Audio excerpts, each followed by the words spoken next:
Bapak, Ibu, dan saudara-saudari, jumpa lagi dengan saya, Bapaknya Vito, di program 5M 1D. M yang pertama adalah menjaga jarak yang aman dengan sekitar. Kedua, memakai masker bila mana beraktivitas, bepergian, dan dalam kumpulan orang. Ketiga, mencuci tangan dengan sabun dan air mengalir minimal 20 detik. Yang keempat, menjauhi kerumunan. Yang kelima, mengurangi mobilitas yang tidak perlu. Dan D-nya adalah doa. Berdasarkan berita dari kompas.com pada tanggal 19 Oktober tahun 2021, masih ada berita sedih yang berkaitan dengan wabah pandemi yang melanda Indonesia ini. Pada tanggal 19 Oktober tahun 2021, tercatat ada 50 pasien yang terpapar COVID tutup usia. Dengan demikian, total pasien yang meninggal dunia di Indonesia sampai tanggal 19 Oktober sebanyak 143.049 orang.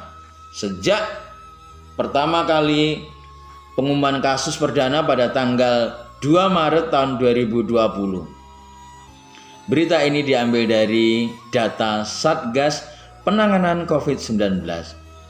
Akan tetapi, kabar baiknya adalah jumlah pasien yang sembuh juga terus bertambah. Indonesia memiliki 4.076.541 kasus sembuh dengan penambahan sebanyak 1.530 kasus dalam 24 jam terakhir pada tanggal 19 Oktober 2021. Secara keseluruhan, akumulasi kasus terkonfirmasi positif di tanah air sebanyak 4.236.287 orang. Bapak, Ibu, dan saudara-saudari, mari kita juga lihat di berita yang lainnya. Pada tanggal 19 Oktober tahun 2021 terjadi penambahan pasien COVID-19 sebanyak 903 orang. Dengan demikian, jumlah pasien yang terjangkit COVID-19 di Indonesia kini mencapai 4.236.287 orang yang dihitung secara akumulatif, ya.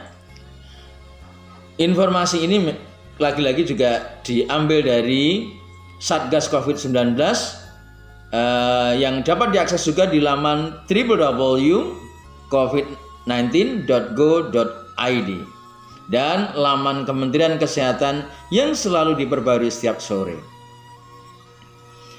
Bapak, Ibu mungkin sudah menyaksikan bagian awal dari video ini.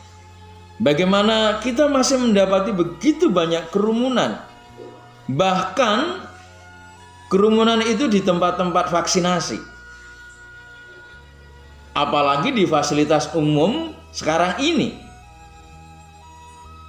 Orang masih berkerumun. Padahal salah satu kunci untuk mengendalikan pandemi ini adalah menjauhi kerumunan. Apakah sedemikian susahnya kita untuk mengikuti himbauan untuk menjaga jarak? Sebetulnya kalau ini menjadi kesadaran bersama, tanggung jawab bersama untuk menjaga jarak dengan antri itu, menurut hemat saya bukanlah sesuatu yang pelik-pelik sekali. Namun ini berkaitan dengan masalah penghendakan. Apakah kita memiliki penghendakan untuk bisa segera lepas dari pandemi ini? Hal-hal kecil bisa kita ajarkan kepada anak-anak kita untuk antri. Baik antri di fasilitas publik maupun di sekolah-sekolahnya. Antri mengambil sesuatu, antri giliran mendapatkan sesuatu, antri dalam banyak hal. kita bisa membiasakannya kepada anak-anak sejak kecil tentang antrian ini.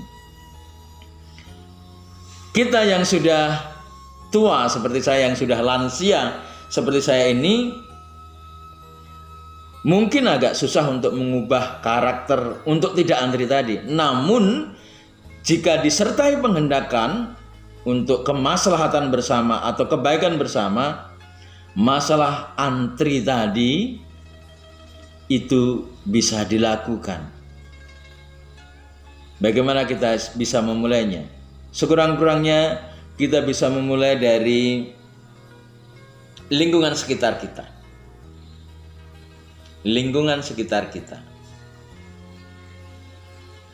Misalnya pada hajatan, antri dengan menjaga jarak ketika mengambil konsumsi, ketika memasukkan amplop ke dalam kotak,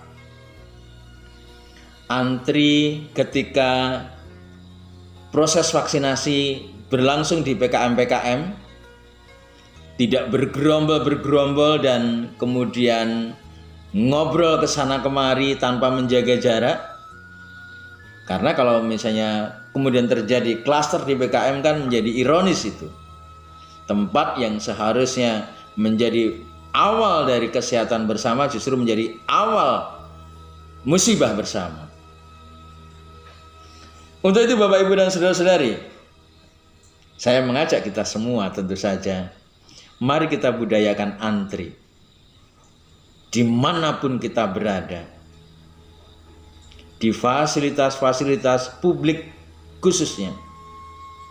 Dengan antri, kita akan bisa segera mengakhiri pandemi ini.